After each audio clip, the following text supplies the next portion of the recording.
cómo el poner aranceles y políticas proteccionistas hacia un país más rico, bueno, pues lo agradecería. Vale, si le parece a Luis, voy yo. Sí. Mira, el caso de Inglaterra que he puesto es paradigmático, porque Flandes era la que sabía elaborar la lana y hacía productos textiles ya elaborados, con la lana que, entre otras cosas, venía de Inglaterra. Si Inglaterra nunca hubiese puesto medidas proteccionistas, que era que no entre aquí en los productos ya elaborados de lana, porque si no, mi gente jamás va a saber hacerlo, ¿vale? Porque van a comprar esa y mi industria nunca va a prosperar, ¿no? Entre otras medidas como vamos a espionar, a espiar a ver qué hacen, cómo lo hacen, etcétera, etcétera. Si Inglaterra nunca hubiese hecho eso, nunca se hubiese industrializado su industria textil, nunca se hubiese desarrollado. Es muy fácil de entender. Si la gente en Inglaterra está comprando lo que viene de Flandes porque es más competitivo, más barato, de mejor calidad o lo que sea, jamás Inglaterra se hubiese desarrollado su industria lanera, algodonera, textil en general, ¿no? Entonces, las medidas proteccionistas tienen sentido para protegerte durante un tiempo, no es necesario que sea indefinido. Tú te proteges y cuando ya has logrado llegar a ese nivel en el que puedes competir, entonces ya puedes quitar los aranceles. La correlación o la causalidad hay que buscarla bien. No se puede decir, mira, durante estos años el Reino Unido ha tenido muy pocos aranceles y ha crecido mucho. ¿Por qué? Porque si los ha quitado los aranceles, por ejemplo, el Reino Unido ya a partir de 1860 apenas tuvo aranceles, era casi libre mercado, tenía casi un arancel promedio del 0%. Y seguía creciendo mucho. ¿Pero por qué? Porque ya había llegado a la cima, ya había subido por la escalera y ahora quería quitar la escalera y lo consiguió en Europa para que nadie más siguiera subiendo. ¿Vale? Entonces no puedes buscar una correlación ahí. Cuando el Reino Unido ya ha llegado a lo más alto, ya no quiere aranceles, porque la clave de los aranceles es yo me protejo hasta que llego arriba. Cuando ya estoy arriba, tiro la escalera. Eso es lo que han hecho a base de la fuerza y luego a base de la presión y chantaje a través de los fondos monetario internacional, Banco Mundial, etcétera, etcétera. Entonces no puedes buscar una correlación fijándote en una serie de años. Te tienes que fijar en cómo ha llegado a lo más alto. Y ya que estáis diciendo, si aplicas políticas proteccionistas, puede que tengas un fracaso. Es cierto. Pero si no las aplicas, vas a fracasar sí o sí. No hay posibilidad de triunfar. Las únicas economías que se han desarrollado, insisto, son los que han aplicado políticas proteccionistas. Ponedme un ejemplo de alguna economía que no haya aplicado políticas proteccionistas y que tenga una industria desarrollada. Ninguna, ninguna. Las economías más librecambistas de todas son las del centro de África y así están, dedicados a productos agrarios porque no les queda otra cosa, agrarios o primarios de minerales, etcétera, etcétera, porque los han encorsetado ahí, que es lo que siempre se ha hecho desde el poder. Los imperios decían, vosotros dedicaos a esto. Y hago un comentario final y ya termino.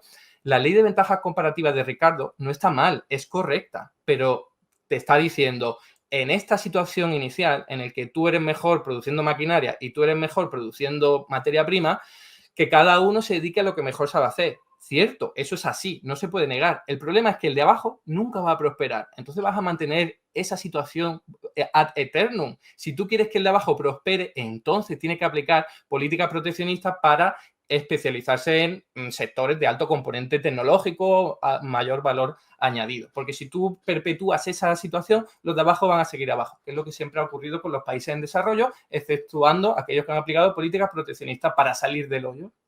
Yo solo dos preguntas muy rápidas. La primera sobre los aranceles. Dice Eduardo que actualmente los países más librecambistas del mundo son los de África.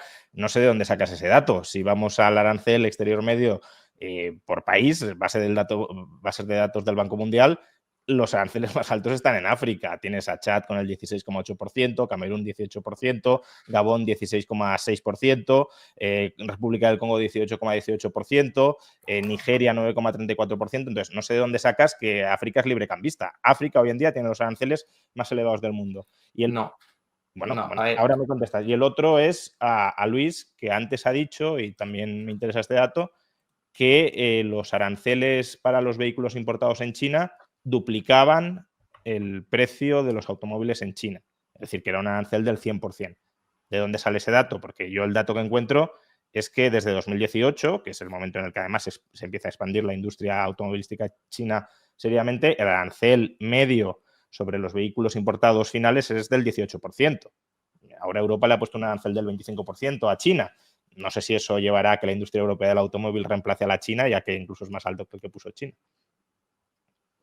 Óscar, tú has pedido la palabra, sí.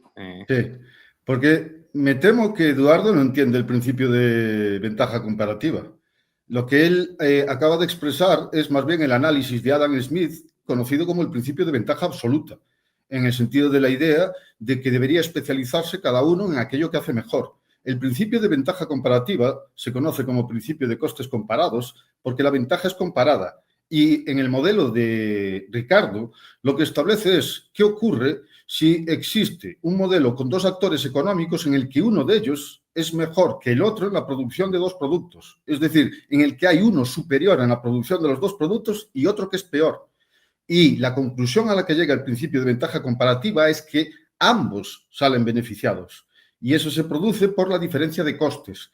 Porque si uno, aunque sea el mejor, es relativamente hablando mejor en una que en otra, entonces sale beneficiado de dejar que esa otra actividad quede a cargo de la otra persona. Eso no solo funciona a nivel internacional, es lo que funciona en el interior de los países, es lo que hace que la gente se beneficie de especializarse, de que no tengamos que producir cada uno de nosotros en autarquía nuestra propia comida, nuestros servicios médicos, nuestra ropa, nuestros coches. Es lo que hace que salgamos beneficiados de especializarnos. Y eso es lo que explica el principio de ventaja comparativa, que al menos por la explicación que dio, no parece que Eduardo comprenda del todo. Luis, ¿has pedido el turno? Sí. Bueno, en respuesta a lo que dice Juan, no, el arancel de China no es del 100%. No sé si he dicho arancel, lo he dicho. Lo que quería decir es que los impuestos totales, porque te aplican luego varios más impuestos, duplican el precio del coche. Esto lo decía además Adrián Díaz, que no es sospechoso de ser un comunista.